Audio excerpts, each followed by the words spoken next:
Thank you, Dennis. Thank you.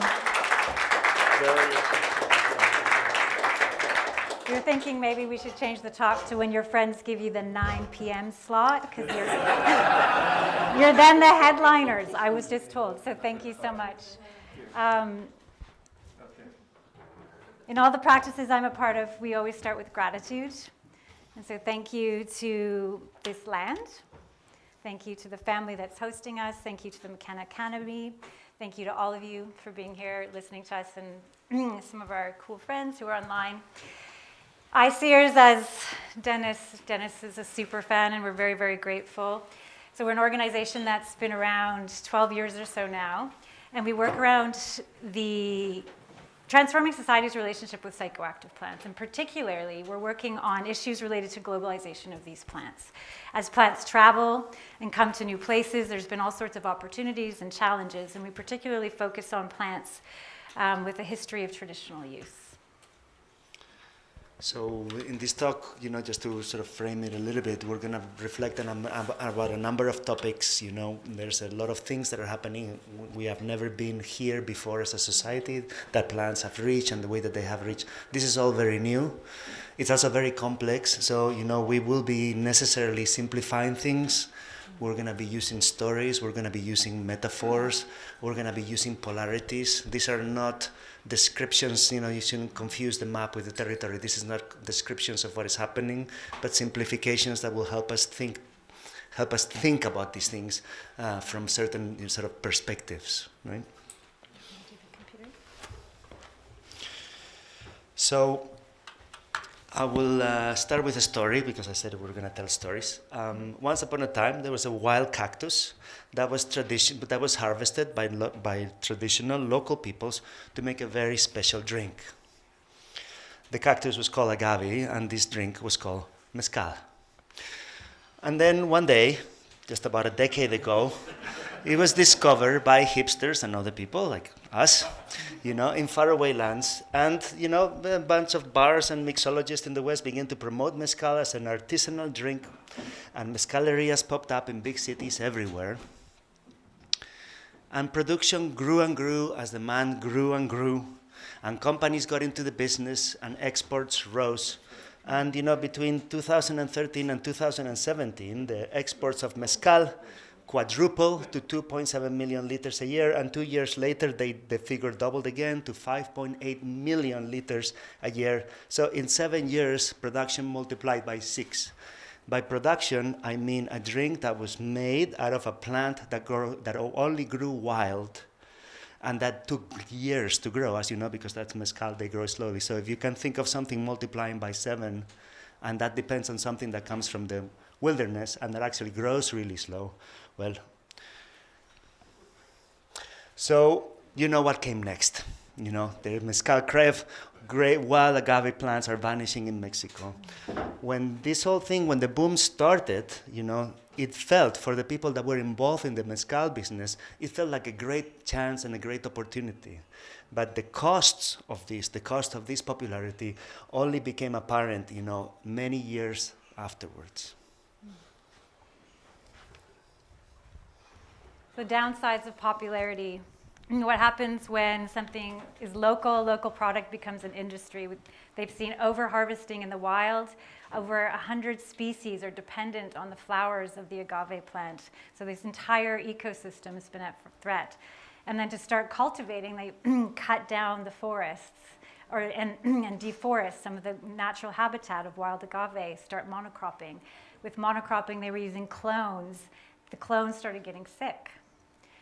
So high volumes also of wood are needed to cook it, just like ayahuasca, interestingly. Wastewater, pulp damaged local waterways. Local families then found themselves trying to keep up with the demand. More demand from the global West also meant potentially more money for people who needed an income.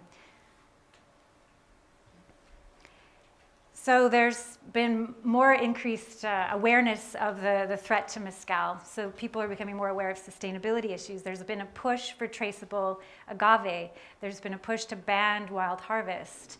There's looking at biodiversity conservation through seed saving, cross-pollination. But it takes For a good-sized adult agave, it takes about 30 years for it to grow. And also I think it's 2018, saw some early regulations come into place. But of course, small producers have a hard time meeting the requirements of paperwork, et cetera. But there's also now push to, the hipster bars now want the like sustainable, one family crafted agave. So oh. This, okay. Oops, sorry. We're dancing. This whole situation already took place many years ago with tequila and the tequila craze and the blue agave, which was also formerly harvested in the wild, and then as tequila became more popular outside, it had to be farmed. Nowadays, there's of course no crisis around tequila. There's plenty of blue agave. It's all grown in farms. What there is barely any left is wild blue agave. It basically almost disappeared in the wild and just became a purely farm product, right? So when I was reading that article, there was a line that I thought was really sort of interesting, and this was the line. It said, "As it often happens when a custom becomes a product," and then it went ... right? Mm-hmm. And it spoke about things, and I thought, it was such a good, this idea of what happens when customs become products was such a good lens to look not just at mezcal, but also of what is happening with many ethnobotanicals. It reminded me of an old story that reappears in different shapes in many cultures and in many ways, but it looks a little bit like this. The gods give the human beings a gift, but this gift comes with a trick.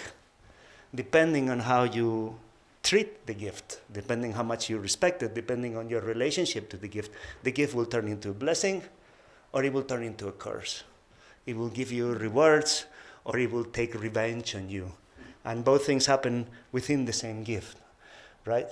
So this is, of course, a metaphor for all powerful things. You can say, that a knife can be a blessing or a curse, depending on whether you use it to cook or you use it to harm. It happens to basically all powerful things are like this. Eventually, it's not even, a metaphor about technology. It's about a metaphor of life itself. If we, treat life well and we respect it, if we revere it in ourselves and in others, then our own lives will flourish and they will become a blessing for us. But then if we don't, if we don't revere it, if we disrespect it, if we disrespect the gift in ourselves and in others, then lives can also turn into the most hellish experience imaginable for ourselves and for others. So I want to bring us back, and this, like I said, this story sort of reappears in many different ways. You can say, the Greeks said that, the word pharmakon means medicine and poison. It's not medicine or poison, it's medicine and poison. Both things are present at the same time.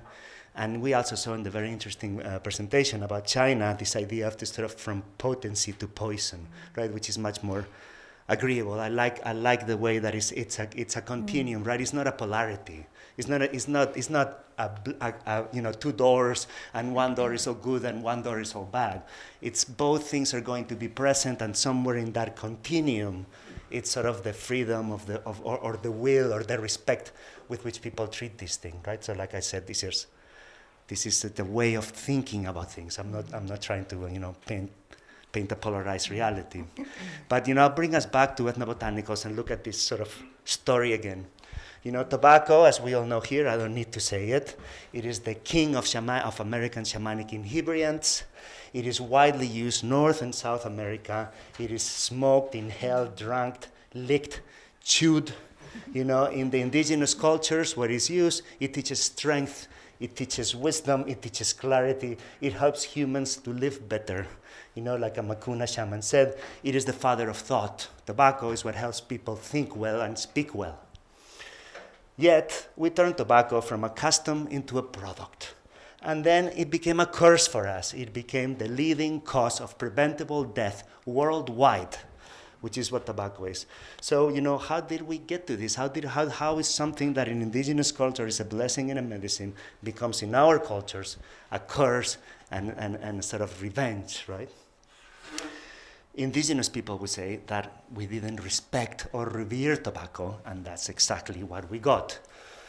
Here's another example. the coca plant, which is, we will have a very beautiful. I'm really looking forward to the coca session today. The wonderful coca plant, which is the leaf of life, also became a curse for us, but actually a curse that came to the world split in two, and split in two in conquer the world, right? So in every one of its cultures of origin, coca is a blessing. It's a superfood. It's a tool for social cohesion. The entire structure of the culture is hard to understand without the role that coca plays, right? So and yet, instead of becoming that for us, we split it in two. One side was cocaine, and the other side was decocainized coca extract without the cocaine, which is still the secret formula of Coca-Cola, and split into this plant took over the world. You can find cocaine and Coca-Cola in every last country all over the world. But instead of a superfood, it's junk food. It rots teeth. It does terrible things, and instead of like a tool for social cohesion, it's a tool for social destruction. It brings corruption, violence, endless suffering, even in the best of circumstances where you have, you say like, the cocaine parties in the West, right, are the opposite of social cohesion. It's a bunch of people speaking and nobody's listening, which is exactly the opposite. Which is exactly the opposite of what happens in the indigenous communities. Every aspect of our relationship with the coca plant is turned into a terrible curse. Even our attempts to eradicate it have brought terrible toxic pollution. And, the story goes on. So, how did we bring this curse into ourselves? How did we bring this up into ourselves? And what indigenous people would say. I don't need to repeat it in this forum. I just want to point out one thing is, I have because of my work, I have a lot of anti-prohibitionist friends that deal with the fact that the problems that come from prohibition, and I completely agree with them, but I want to point out that two of the curses here are completely legal products. Both Coca-Cola and tobacco are fully legal products, and the curse is still on us. So it's not just an issue of prohibition. Of course, prohibition makes things much more difficult and much worse, but that's not just it. And I think this is also important. So plants travel. So our question is, what about our beloved ayahuasca? Little tip of the hat to our friend at the back row there, Wade, which I love. Slide. So how did this medicine, this plant that actually is not that much fun, become so popular? It might not be the one that would have topped the list. We pulled some Google Analytics stats that show really in the last 10 years, ayahuasca is becoming more and more searched for. I think there's part of that is there's this opening to ayahuasca or even to seeking a different connection, a different way of understanding the world. The internet makes it possible for us to see this graph, but also to see that there's no putting genies back in the bottle once we know about these kinds of medicines. So, but there's also something different happening here. This is an ayahuasca ceremony. I'm not going to say whether it's taking place in Peru or 20 kilometers from here. It would be hard to tell. And this is, if it wasn't perhaps for the wooden roof. And this is precisely the point. There is something very particular that is happening around ayahuasca, and is that it is the first time that a sacred plant from the Americas travels outside with something that is recognizable in terms of the ritual. So here's a group of people. They're going to get together to drink ayahuasca. They're being led by a person who has more experience than the rest, who gauges the dose, who serves everybody, and who's responsible for what happens to everybody during the night. And this person is also, during the night, going to create some sort of, usually related to music, that sort of creates the space and directs and modulates the experience of the entire group. Now, when we look at the stories that we had seen before, our use of tobacco resembles nothing the use of indigenous people, our use of coca resembles nothing the use of indigenous people, our use of mushrooms resembles nothing the use of indigenous people, even though we all know about Maria Sabina. And of course, even cocoa, and chocolate don't resemble at all the original, Amerindian use of these things. This never happened that an American power plant will travel to the West with something that is recognizable of the sort of the context. And I think this is sort of historical and very, very important, because it's precisely in this. What we're seeing here is the custom, not the product, or a little bit more of the custom. I don't want to overstretch it. Many things change, there's differences, but the custom is recognizable here. Not just the product, not the plant, not what's being served. So, and I think by doing this, by coming closer to the custom, we're managing to get a little bit more of the blessing and a little bit less of the curse that can come associated with these plants. Yet our interest in the culture also comes with its downside. This is, next few slides are a quote from Ricardo Vitale, who's an advisor with an organization we work closely with, UMIAC, an Indigenous-led organization in Colombia. He's a Cambridge scholar and advisor. And he said this better than I ever could. So about the impact of ayahuasca tourism on Indigenous communities. So community members are increasingly discerning yahe ceremonies because of the presence of paying foreigners in their village Malokas. There's a growing trend of improvisers who leave their communities and try their luck as self-appointed taitas, selling marketable versions of traditional practices. This creates internal strife, resentment, divisions. So what might seem like an economic opportunity also comes with an increase in tensions in community, but also where the traditional healers are leaving to actually serve communities other than their own. He goes on. There's a proliferation in the region of spiritual tourism, healing centers and ayahuasca schools controlled by foreign capitals. So basically we have, retreat centers set up by folks from other places, maybe hiring some local people, but the money's going mostly into their own pocket. This can create community disputes, divisions, and unequal business transactions. Then there's also the materiality. How do these plants and toads, how are they impacted? So we've looked at coca, tobacco. In other recent cases, the curse may also make a blessing extinct. We see here the bufo, the toad, which was actually never used traditionally to be smoked by the Yaqui people. It was part of their other ceremonies, but now is being over-harvested, tortured. The stories are really, really terrible. We have here also iboga, over-harvested in the wild. It's becoming a species of concern, being sold in black markets alongside elephant tusks.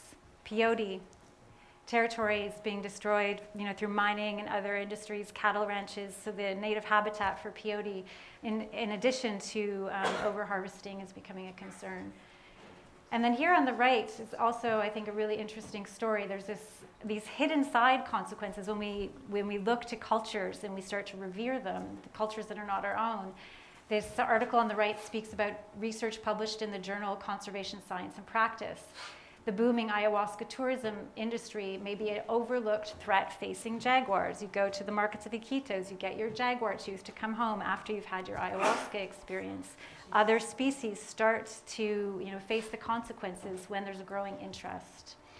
And this is not to mention, I think deforestation, mining, other extractive industries.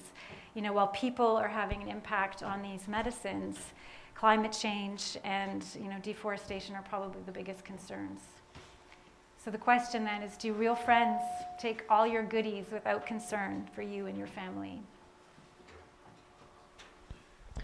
So, what can be done? When Ice Years began 13 years ago, most of our work had to do with what we consider to be the enemies of the plants. These are the people that make the plants illegal. These are the people, this was prohibition. This was all of these stupid people that didn't understand the power and the promise and the great gift that was on these plants. The ignorant people, the people that didn't like the plants. And this was the problem. And for many years, it looked like this was the fight. We were fighting against the enemies of the plants. But it's only recently that we begin to realize that actually the friends of the plants can also become a problem when there's too many of them. It's like Facebook, It's all good until you have 5,000 friends, and then it becomes toxic. So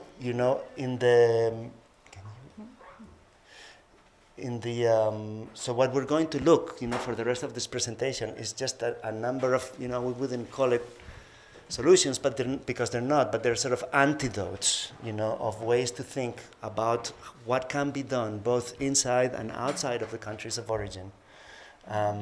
That is, many of these things have been done by either ICERs or our partners as we think about these sort of challenges that are brought by the globalization of these plants that we all love, and trying to get these to a good harbor.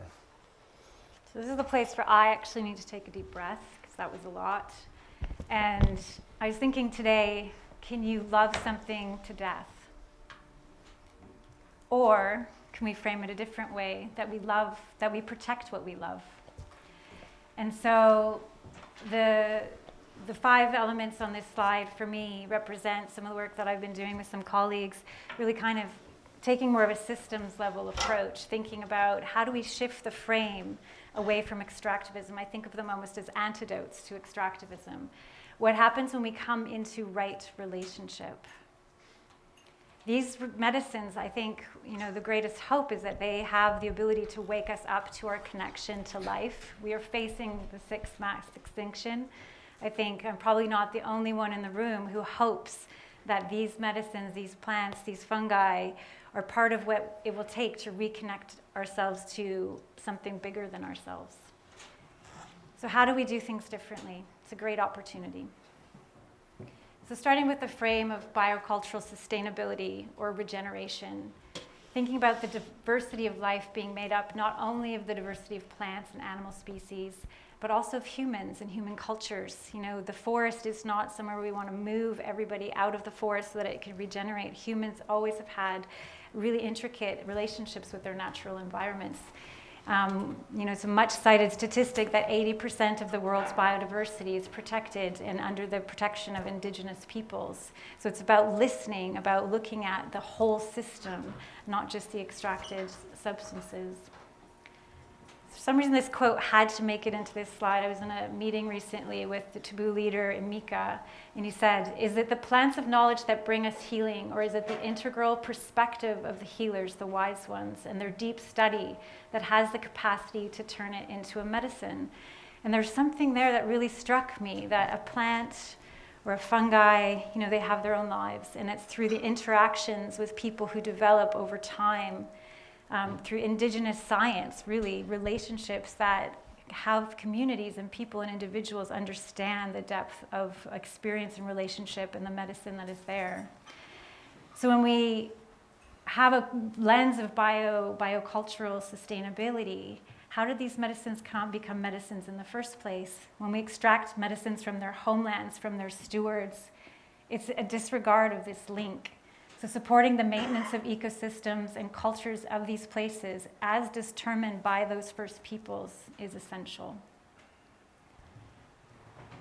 So thinking about complexity. For me, I'm on a bit of a rampage these days to move away from extractive terms, or even the definition of ayahuasca being Banastereopsis vine with chacruna. It's actually, we talk about 100 admixture plants.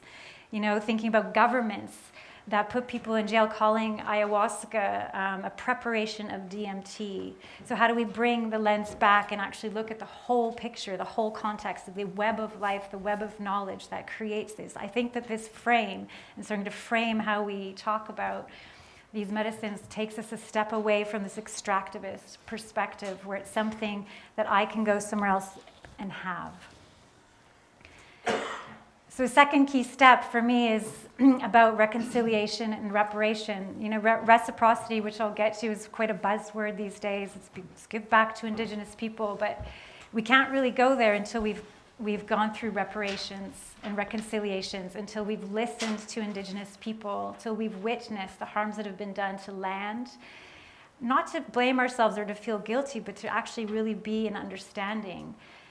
It's a process. I'm from Canada, where we've been in a long process of reconciliation. We're not going to get there in one day, but if we want to bring truly good medicine that will heal into the world, reparations need to be tended to. And so as I've been thinking about this, I wonder about Maria Sabina. She comes up a lot. I really love that she was the first person that Paul Stamets thanked in his thank you list. Reconciliation, in some ways, is about at least recognizing. So it's been over 60 years since Gordon and Valentina Wasson went and had this encounter. And today we have dozens and dozens of people that are looking to create medicines to help heal from big issues like depression. But who's going to benefit from that? And if we were to have some reparations, throwing a bunch of money into Mazatec communities tomorrow probably would actually cause more harm than good. So how do we approach this? When Carrie Turnbull presented the other day, I remarked that the first name of the first medicine created from psilocybin at least had the part Indo in the name. There was a recognition there, which I find also quite fascinating. So, I think that it is a process of reconciliation. So one of the initiatives that I feel extraordinarily grateful to be a part of, 4 of the ICEER's team have been working with the folks who are setting up the Indigenous Medicine Conservation Fund. It's just got launched this week, which is why our colleagues are in Davos, at the Psychedelic House of Davos, with some Indigenous leaders. This fund is got an Indigenous governance system. We've got technical advisors, and we're working around 5 keystone medicines: iboga, toad, peyote, mushrooms, and ayahuasca. And the seed funding was put forward by Riverstyx and Dr. Bronner's. And we're using community-based assessments and on-the-ground alliance building to develop a process that I think is truly a radical form of philanthropy. So this is one way that reparations can be made. In terms of the mushrooms, just to think back about the reparations, the first step is actually working with Mazatec people on the ground to do their own assessment of what they would like to see.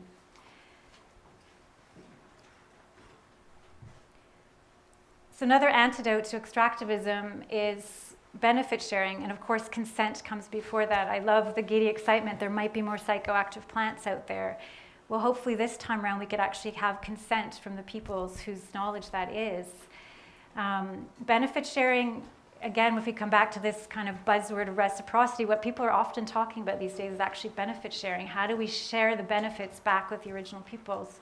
I had the great pleasure of working with my colleague Ricardo Faura over the last couple of years on an assessment project around iboga, and he went to Gabon, did 6 weeks of field work. And it was actually quite incredible. The people from these traditions, the Bwiti tradition and others, said this is a treasure for the world. There was such an open-hearted willingness and desire to share. But they said we want to be a part of it and we want to share in the benefits. And so they are actually working on the ground. An incredible organization called Blessings of the Forest, which I'm really thrilled is one of the recipients of some of the funds. From the Indigenous Medicine Conservation Fund, they're actually implementing the Nagoya Protocol on the ground in Gabon. They're working with community associations who are growing iboga that will actually be sold on the international market to be worked with as a medicine, and those benefits are going back to the community. But it's not just iboga that they're growing. They're growing food products. And all the projects, the money's always staying in the hands of women. It's actually been one of the signs of projects that really, really function. So iboga is a treasure for humanity, and there are steps being in place to bring it forward. Implementing the Nagoya Protocol in Gabon, because they're a signatory of it, is a bit easier than looking at the entire Amazon and thinking, how do we do a Nagoya Protocol with this region? But as Mark said earlier today, just because it's complicated doesn't mean we shouldn't try. So another antidote to extractivism, think of regenerative cultivation, or really, where does your medicine come from? Know your source. Who harvested it? Was it harvested in a good way? Were the plants even asked if they wanted to be a medicine? Who benefited? So respect requires that we source our medicines in a responsible way. So there's, deforestation is a huge issue. But there's examples of cultivation happening around ayahuasca, around peyote, iboga. So I think there's many initiatives underway to see how can we grow these and really hoping not in monocropping, looking at different regenerative forest structures. And so last but definitely not least, coming to reciprocity, I start first with the idea of solidarity, because I think that is one of the ways that we can actually stand in alliance. And I think, the medicines and the culture traveling out does not come without benefits to Indigenous people. At a time where territories are being increasingly threatened, where climate change is impacting people, it's an opportunity for us to stand in solidarity. So this photo is Chief Ninawa from the Huni Queen tribe, who was at Medicine Festival, an amazing local festival here in the UK last summer. We danced, we sang, and really strong relationship with the community here. A few months ago, I was really pleased to see that the local community actually did a fundraiser. It had nothing to do with medicine. They played music. It was a day-long event, and they raised £40,000 for the Huni Queen. That's solidarity. And it's beautiful. It's amazing. So when people, we see all these different crowdfunding campaigns, et cetera, there's many times where we can see what the communities actually are asking of us and respond. And so getting to reciprocity, reciprocity for me is not transactional, and the term is being used in that way. Someone called it tie-dyeing. It's the equivalent of greenwashing, like, oh, we're engaging in reciprocity. We're giving back to Indigenous communities. And for me, reciprocity is a practice in my day-to-day life. How do I thank the food? How am I giving back to my neighbors? What does my entire life look like? It is a spiral. It is not transactional. And so for me, I think that these medicines give us the tools, the knowledge, the insights to actually look at how we live our entire lives. Reciprocity doesn't happen in a day. And so to pull up Robin Wall Kimmerer. Reciprocity, returning the gift, is not just good manners. It's how the biophysical world works. Balance in ecological systems arises from negative feedback loops, from cycles of giving and taking. Reciprocity among parts of the living earth produces equilibrium, in which life as we know it can flourish. When the gift is in motion, it can last forever. And this last part has been just sitting with me for days. When the gift is in motion, it can last forever. So as friends of the plants, how is the gift staying in motion? Thank you, Andrea. So we have looked at some sort of biocultural conservation antidotes within the countries of origin, but obviously, as we spoke, solutions are also going to be needed on the demand side, and otherwise, it won't be fixed. I think we all agree that many people, most people, all people in the global north countries, deserve, or would be fantastic if they could benefit from the way we have benefited from our encounter with these plants.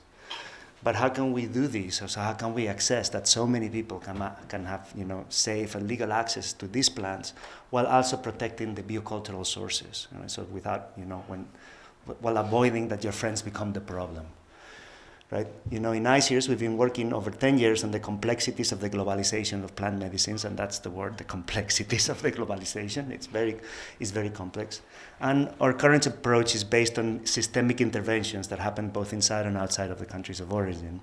So today I would like to present a project that we've been working on for the past 5 years. It's not been a secret project, but it's a project that we haven't spoken about publicly in the ICEERS website or in any other place. Later this year, this project will become public, but I wanted to give an exclusive peek preview of it here at ESPD 55, because ESPD 55 is my favorite psychedelics conference. Maybe because it's not a psychedelics conference.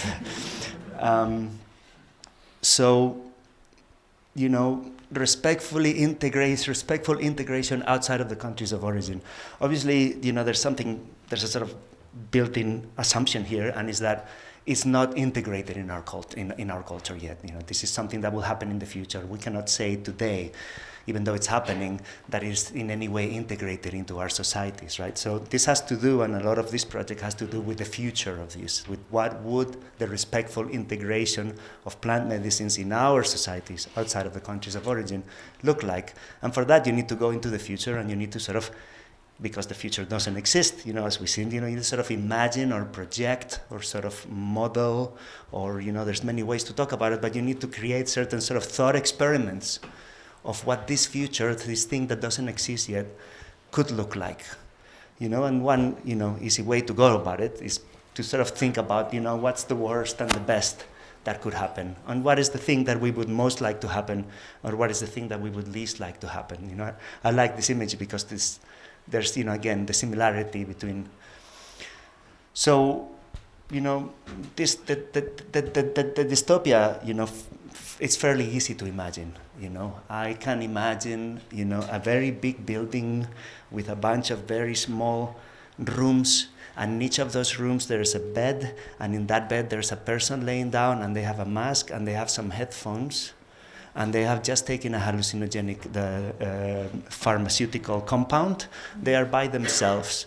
An artificial intelligence program is playing customized music for them that is going to sort of modulate itself according with some biomarkers that is detecting. And, you know, and they're being sort of, they're completely alone while they go through this experience, and they're being watched over by a person that is looking at, you know, hundreds of screens with all of people going through the same experience, and, you know, certain alarms go off when somebody is beginning to have perhaps a difficult time, and then very quickly an intervention team comes. Of course, they don't touch the person cannot be touched. There's, you know, very complicated protocols around around any sort of this, but, you know, they have this antidote, you know, injections or plants that are given to the person to immediately bring the experience to a stop, you know. When the person comes out of the experience, which they have, you know, gone by themselves, you know, they just go back to their house, but they have an app that has, you know, artificial intelligence, and again, that asks you, how do you feel today? Smile, little smile, less smile, more smile, and it just tracks of this and your state, and perhaps looks at some of your messages to detect, and perhaps you're having some troubles integrating, and then an alarm will light up on a big screen, on a dashboard of a big control machine. And this will let some alarms go that maybe some intervention should take place. And this is the only way that it had to do, because, you know, care in itself is one of the most expensive things that we deal with, and it cannot be economically feasible unless we just basically hand everything over, or as much as we can, to the machines, right? This is, you know, this is not an either or. You know, this is probably going to happen, actually. It's already on its way to happen, and there's lots of money being invested on this. So I'm not, and I'm not, you know, the part of the sort of the drive behind this project is not to, you know, dictate the way things should be. But it's about certain, you know, so making sure that alternatives and diversity can coexist within the future of psychedelics. So there's a very clear path for psychedelic medicalization, and I don't think it can be stopped. I don't think we can stop capitalism or anything remotely like it. But what I'm interested in is that as well as this path, you know, there's also certain alternatives that can be existed. You know, so what would this sort of alternative look like? You know, if I was the king of the world. So there will be these places, and I hesitate, first of all, to call them centers, because these spaces are going to need a new name. They're going to need a new name because something is going to happen there that looks like medicine, but it's not actually a hospital. And something is going to happen there that looks like spirituality, but it's actually not a church. And something is going to happen there that looks something like education, and even education for adults, but it's not actually a university. So that space is somewhere in the cities, somewhere outside in the cities, in very beautiful places. They're all over, and there's many of them. And in these places, these places, people go there when life is getting kind of complicated or difficult, or just sort of, there's a moment of, you know, something. And, you know, and in these places, there's going to be sort of multidisciplinary teams of people that are trained to work with these substances. And they're collaborating, because some people are better at, you know, sort of taking care of what happens during the experience. And some people are actually much better to talking to people after the experience is over. And this is the training for, you know, our psychologists, to talk to people after it's over, not to deal with it while it's happening.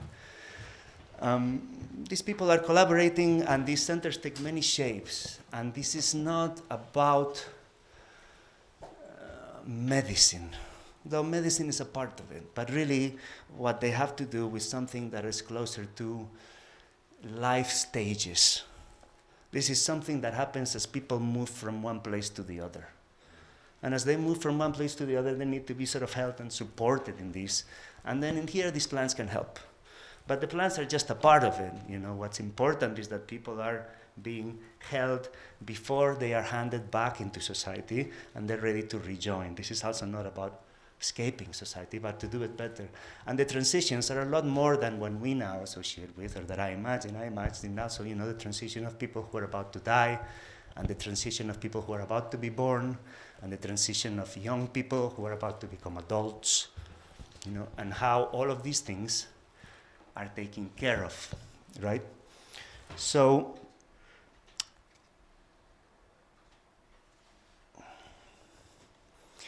this is the project.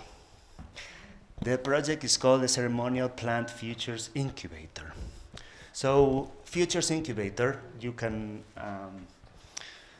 it's because it's about the future. And incubation, because, there's been, already two different understandings of incubation. One, Monica spoke about incubation from dietas, and the dietas is the place where one goes to understand what one needs to do. And then there was also a great use of incubation in the Saccharist chat about the sponges. And for him, incubation was the substances that were fed to the sponges in the hope or to see what the sponges would produce with them. Both of these things play into this concept of incubation, of how one incubates a future. And then ceremonial plant, because well, I already explained it before. I think the important part about this, the important lesson that comes from indigenous cultures, is not that these plants have a great potential as tools for personal self-actualization, which of course they do. They have a great potential as tools for personal self-actualization. But what we see in indigenous cultures, where this is ceremonially done, is that these plants are tools for collective self-actualization. It is the culture that is being healed, not just the individuals. And for that, you can't have everybody in separate rooms. The separate rooms might work for personal self-actualization, and it looks like our capitalist system will take care of that, so I'm happy to let them do it. They're good at it, But what I think it's important to protect and to sort of nurture is this other aspect that comes from indigenous people that is already happening in our societies, but it doesn't have a very easy fit as the sort of, the psychedelic renaissance rolls on, on its way to, the psychedelic clinics of the future. I want to say that another thing that I left from the dystopia, from my personal dystopia, is that in my personal dystopia, shamans and neo-shamans become to the psychedelic clinics of the future what cover musicians are to today's Irish taverns, right? Some sort of, can you please come in and create an ambient that will be welcoming for our customers and sort of folkloric, and please bring the feathers and some nice music and the stuff, because this would be the the absolute dystopia of this thing, right? As they become sort of like the employees. So it's been 5 years of work. It's a pile of things. I tried to put it into 11 slides. I tried to read it, and I thought, we're gonna drive we're gonna put everybody to sleep. It's really big and complex, and it has many moving pieces. So what I'm gonna do is I'm gonna run through it actually rather fast, and then we can always talk about it more. And you will hear more about it anyway, because it's, like I say, it's launching. But basically, you can see here still a little bit green and a little bit red. This has to do with the utopia. This has to do with the avoiding the dystopia. So in terms of building the utopia, first of all, we built a small think tank. Hattie has been helping with this in terms of, what exactly needs to happen, what would be the changes at the governmental level that would need to take place for this to happen. But this is not it. It's not just about the government. Unfortunately, or fortunately, people working with plants in our societies are also going to have to get their shit together a little bit more than it is right now, if we want these things to be taken seriously and accepted and integrated in our societies. So that it means the construction of some sort of guilds or of sort of organizations that can deal with the representativity of the people and also the self-regulation of the practices, and hopefully also deal with outliers and bad actors within. And then in terms of prevention of the dystopia. Basically, you know, what history tells us about how things go wrong and have gone wrong before, it's always been the same. A certain LSD, MDMA, a certain substance or plant goes high into popularity, and then it begins to be in all over the newspapers, and then a number of accidents or bad things happen, and these get taken by the media, are exaggerated, misrepresented, blah, blah, blah, blah, blah, and then there's a sense of moral panic, of impending doom, or of great danger, and then the government decides it's time to, you know, put a new law in the books and set everything back another 40 years.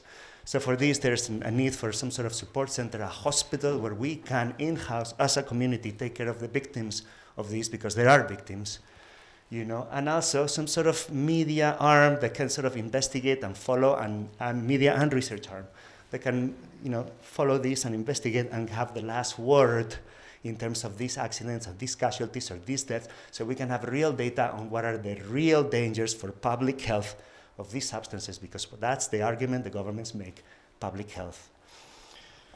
So, oops, I will go very fast, because the time is running, no? Mm-hmm. Yeah. The think tank, Hattie has been working at this for a year. It's been fun. We came to some amazing conclusions. The lighthouse has to set a vision. You need a reference point. What is this going to look like? So this is, and then when you know what is this going to look like, what is this? What does this mean? What laws need to change? What things, what regulations need to be in place? So you build the vision, and then you work it backwards into a timeline to today to try to think about what the changes that are needed, you know. The other one that, like I said, has to do with the guilds. This has been largely, you know, a lot of the work that I've been done in the past 5 years have been to basically meet with hundreds of ayahuasca facilitators in 5 countries and begin to talk about this. And I could go on for an hour about this, but you're going to have to ask me in person. And then this has to do with defense. You know, there's, as you know, we have an ayahuasca legal defense fund. We've supported more than 150 cases in 20 countries, trying to keep people out of jail. But there's more than that, you know, collaborating with Constanza Sanchez and with Natalia Rebollo and with Jesus Olemendi. We are doing, basically commissioning top-level legal opinions about legal status, to have clarity about what the legal status is of ayahuasca in many of our countries. And then that turns into defense strategies, that turns into further steps. You begin to have some sort of like legal foot stands to know where you can stand and what is possible and what is not. Because right now, most of these plants are in a legal area, legal gray area. That wasn't possible. I wish I could talk about this for a long time, because this is really special. In 2013, Mark Archela founded the support center, ICIR Support Center. Since then, we've helped more than 1,000 cases. Right now, we don't publicize a lot because we can't. It's a free donation-based integration services. I mean, it's quite expensive to run, and there's a lot of demand. And right now, we can attend about 5 cases in English and 5 cases in Spanish a week. We have been doing this for a long time under, you know, very special things. But in September, we will be launching a upgraded, much better version of this. So it will include not only integration support, but a medical interaction service. So this group of pharmacologists that will answer questions about integration, about interactions between medicines and plant medicines and pharmaceutical treatments, et cetera, et cetera. It will have support for sexual and power abuse victims in the context of plant work. This is the elephant in the room of this. And there's been some work done about how this, how we as a community handle the bad actors, but unfortunately not as much work I'm doing about how we care for the victims. This is what this is for. There's going to be integration circles, and the most important part, there's going to be a training program because we need to make this bigger so we can attend more people. So there's 2 training programs that we're launching this year. One is for mental health professionals, and it's about integration, and the other one is for plant medicine facilitators, and it's about just safety and ethics in the context of this work. Again, I wish I could talk about this for a long time because it's very, very interesting. We are not a business, we're an NGO, so we can do something amazing. We can ask the question, what needs to exist, but it doesn't exist because it's not a good business.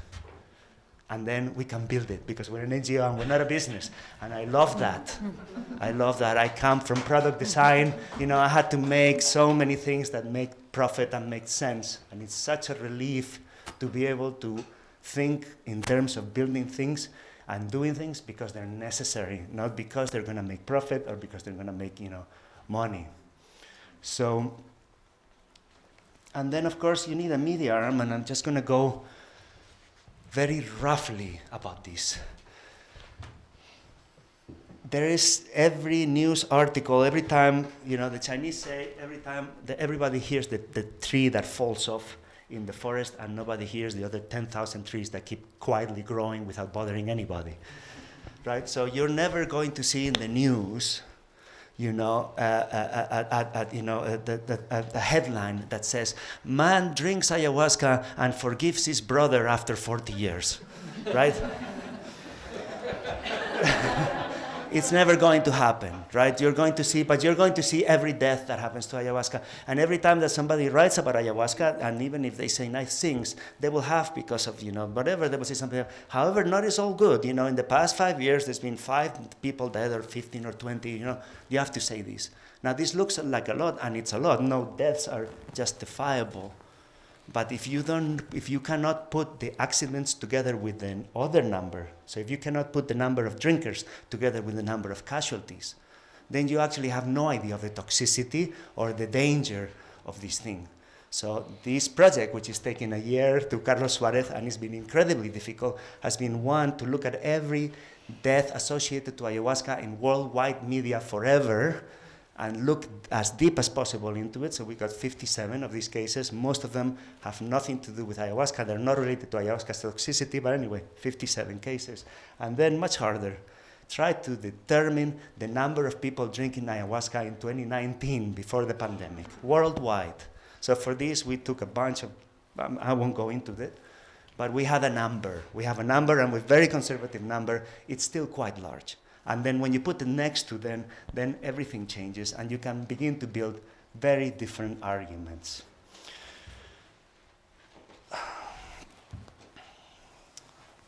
Basically, the research arm has to do with a strategic evidence-based science, right? So this is about what we don't know, and we need to know it so we can show this to the government before they try to argue that this is very dangerous and a lot of people are getting hurt. So what we're doing is what is called global mental health research. You shared markers. We've done it in many countries. But what it does is it gives you sort of a portrait of what the average ayahuasca drinker in that country looks like, a statistically significant portrait, and also what their health is like. So there's been a lot of research on ayahuasca applied to medical conditions, but very little research on ayahuasca to normal ayahuasca drinkers, which are actually not sick. They don't have a medical diagnosis. They're not drinking before they're sick. So until you can paint that picture and you can show that with numbers, then the conversations that are being had are kind of meaningless. We're also having a biggest ever sample of a study of analyzing ayahuasca in the wild, more than 300 samples from different sessions to see actually what's inside the ayahuasca. Ayahuasca research, because it's also growing and there's many questions about it.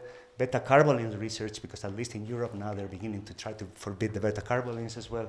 And economic research, because if we don't know, if we don't know how much will it cost to forbid ayahuasca or to legalize it, again, we're not having a conversation with the government that is useful.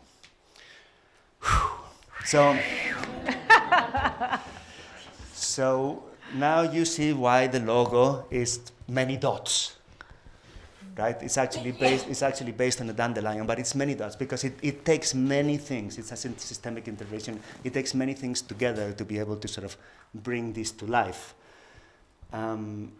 I could give a couple of examples, but we're running out of time, so I won't. I will just close with this.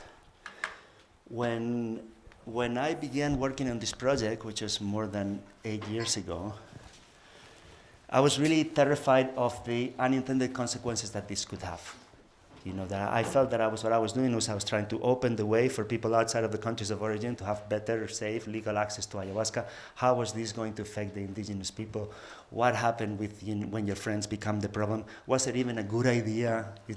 Should we as a culture, are we ready for this? You know, all of these things came into my mind. And so what I did is I decided to check before I began with a number of people that I really respect, and just to hear their opinion. And many of them are here. You know, when we started this 20 years ago, one of the books that we had with us, you know, other than Ayahuasca Analogs from Jonathan Ott, was Mark Plotkin's Tales of a Shaman's Apprentice. So I wrote to Mark. He never heard of me, we never seen, he had no idea who I was. I said, I would like to really hear your opinion about something. And he welcomed me in, never seen me in my life, and with a nice conversation in Washington, D.C. You know, I also spoke to my dad, who is also here, somewhere there he is. Mm-hmm. My dad he was witness to the arrival of LSD in the 60s and the effect it had on the student population is what in the US you would call an old head. And he told me he was later friends with Jonathan, well, many things. But I mean, there was one thing that he told me that stuck with me. And it was about when he was young and he was living in Morocco. And there's a point where he was sitting, I think, in a cafe, and there was a bunch of men and they were smoking kifi. And he had the feeling, sitting with these men as they were doing just sort of their evening ritual, that what we was witnessing was not at all a sort of, I don't know, degenerate drug consumption, but it was actually a very evolved form of civilization. The way that this group of people were peacefully in the evenings getting together to do this, chat among themselves, build social cohesion, and sort of so that this what they were doing, far from sort of being damaging to the culture, was actually invigorating the culture and making it better. And this stuck with me, and I remember this many years later, when I was lucky enough to visit a Macuna community and spend 2 weeks in the Piraparaná River, and I was in a really large maloca with an amazing man, paella, and every evening the men would prepare mambe. And you know, Wade Davis has painted much better poetic picture of this, but I mean, I felt like the luckiest person in the world when I saw the old maloquera roll a giant disc of clay and drop it on the ground, and then bring the ovillo leaves and put them in there, and then the fire just caught fire and it lit the whole maloca that was dark. I mean, this maloca is like 300 square meters. It's the largest, you know, the Athens surface. You can imagine they're so large. And everything lit up, and all the smoke went up, and then it went down, and then the leaves were carefully picked up with a feather, while the men were banging, and slowly, in the long process of turning coca leaves, fresh coca leaves, into mambe, which, you know, it takes several transformations, many hours, and while this is going, the men were having conversation and sitting in the dark and smelling the smell of the toasting coca, and it's arriving, and the closer it is, it's like sitting by a kitchen, you know, and you're waiting for a good meal. The closer it gets, the more hungry you are. And then finally, you know, a bowl like this big of fresh green mambe and the big spoon and and then, you know, I have never listened so carefully in my life, and that's the thing that really blew my mind, just how well I was listening, how quietly we were all speaking.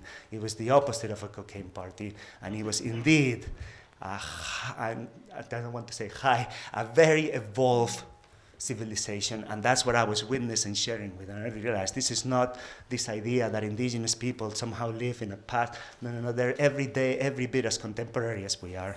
I'm finishing. Every way as contemporary as we are, every way as evolved as we are, and in many ways they can be, you know, guides and teachers for us. So.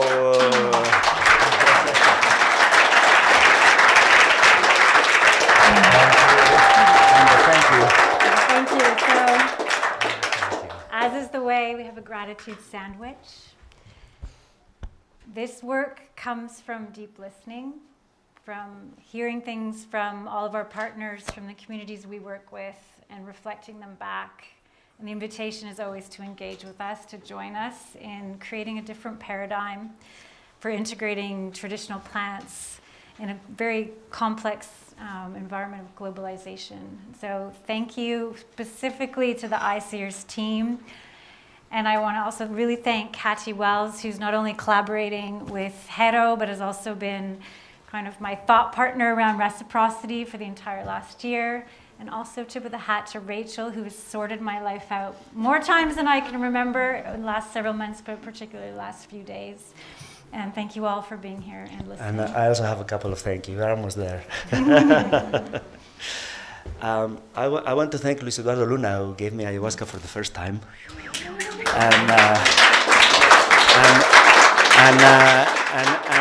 And I want to say, Luis, look what you started.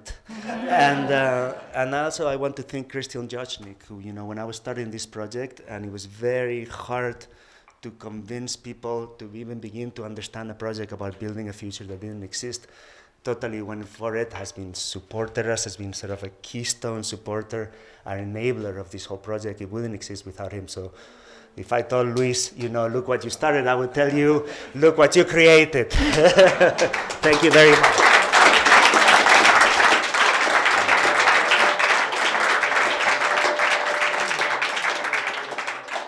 Thank you. Do we have any questions?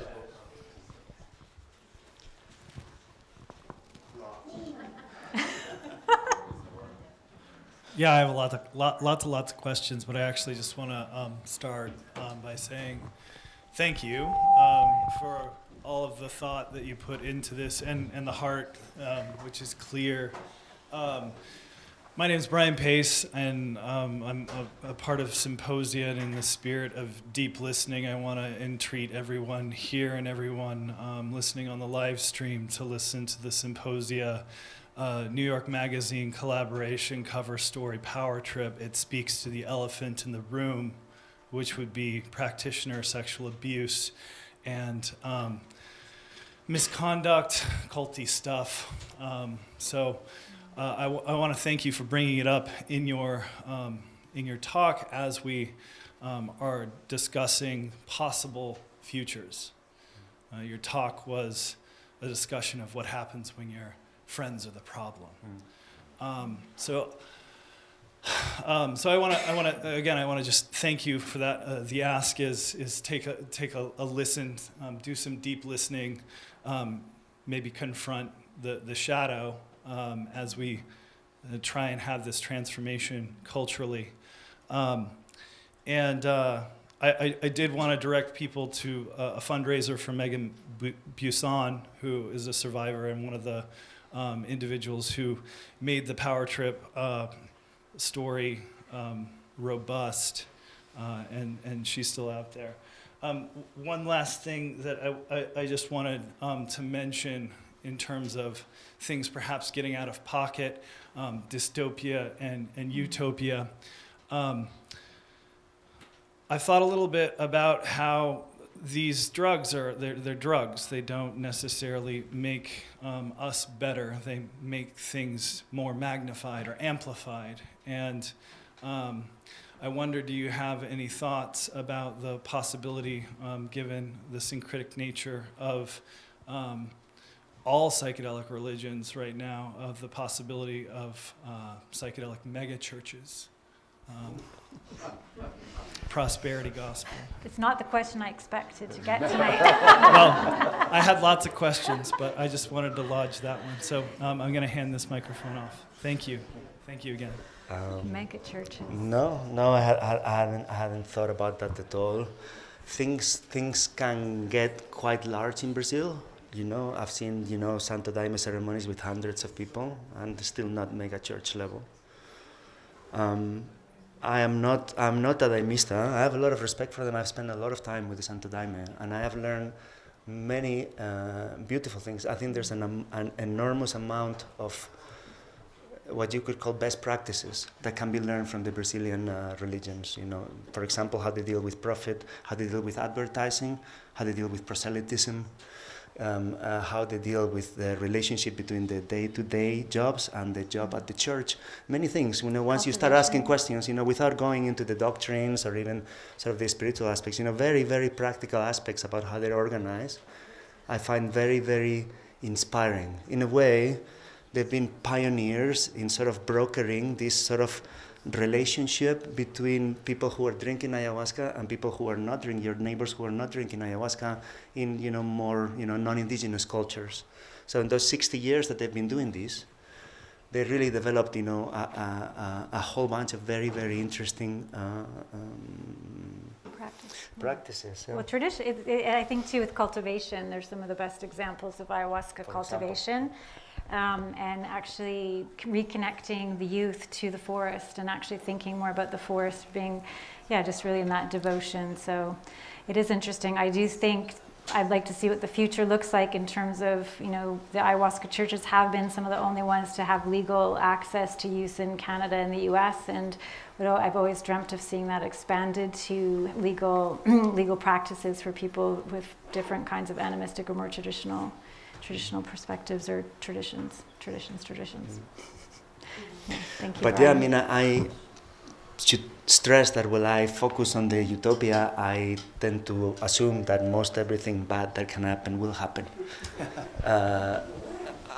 Because that's the way of the world. You know, you look at any other practice, you look at, you know, poetry, or you look at filmmaking, and there's a whole bunch of people making terrible films.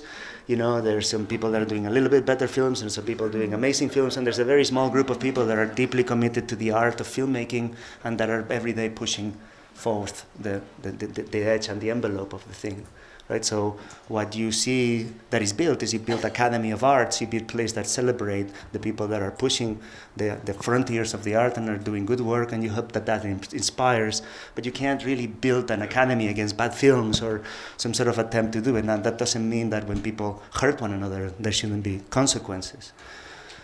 But it means that we have to accept, you know, for myself, because it also goes against my own, you know, deeply held, you know, respect and reverence for these plants, to see some of the things that happen. But also, you know, what my sort of the path that I chose was to focus on what's the best and the good, and what is the alternatives, what alternatives or examples or models can be built. You know, we're sort of containing some of these things, and hopefully, you know, that those become a reference or a point or to others. And good practices. That's about the limit of the influence that we can have on the world. That's sort of how I understand this. You know, what are the limits of my power to influence what happens in the world, including the world of psychedelics. I want to hear from Glenn. Yeah, at the beginning, you brought up Wade Davis's comment at the former ICers about why is this thing, of all things that could have gone global, why ayahuasca? Do you have an explanation? Is it just random? I didn't have a theory, but then Amanda Fielding gave me a great explanation. Can't wait to hear it. She said that she believes that Judeo-Christian cultures have this deeply embedded belief that you must work for things, that good things don't come for free, that rewards come to those who earn them, and especially to those who suffer. And then, because ayahuasca almost always makes people suffer, at least a little bit. We as a culture, as a Judeo-Christian culture, are especially drawn to this substance, you know, that both punishes us and rewards us, you know. There's an explanation. That's one way of seeing it. So it's. I'm Wade Davis.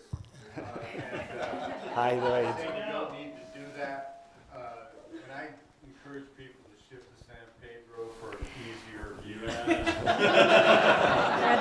or the fungi.